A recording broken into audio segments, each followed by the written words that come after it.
Alors, aujourd'hui, un petit partage sur les haies fourragères. Bon, bah, d'ailleurs, on a un exemple concret que ça fonctionne et que ça leur sert de fourrage.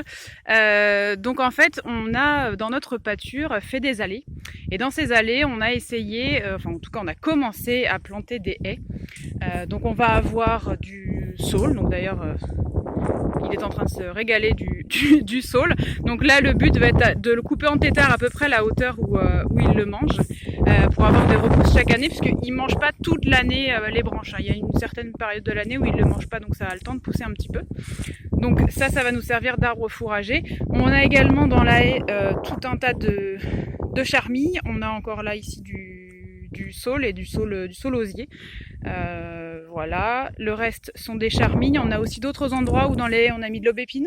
Ils aiment beaucoup aussi l'aubépine.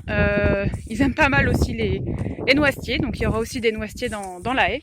Donc là le but ça va être de couper, donc les plus petits on va couper la tête à peu près à la hauteur des fils, histoire que la haie se densifie, puisque là aujourd'hui ils ont poussé un petit peu en hauteur, mais il faut encore que ça se densifie pour avoir plus d'épaisseur. Et donc l'utilité en fait de cette haie, ça va être d'une part de faire des arbres fourragés. L'autre utilité, c'est que y a des endroits où ça va leur apporter un petit peu d'ombre. Bon, bah, là, pas en faisant une petite haie, mais on a laissé des arbres qu'on va laisser vraiment grandir pour pouvoir leur faire de l'ombre, parce que finalement, sinon, ils sont tout le temps en plein soleil. Avec les étés comme on a eu cet été, il est préférable quand même qu'ils aient un petit peu d'ombre. Donc voilà pour ça. Et la haie, elle sert également pour la biodiversité, puisque depuis qu'on a mis cette haie, on s'est rendu compte qu'il y avait quand même beaucoup plus d'oiseaux maintenant dans la pâture. Donc on avait déjà tous les grands arbres tout au bout là, qui sont des arbres qui étaient déjà existants, donc on a quand même des oiseaux sur cette partie-là. Mais par contre, ils venaient pas à l'intérieur de la pâture parce que finalement, il y avait absolument rien pour s'y percher.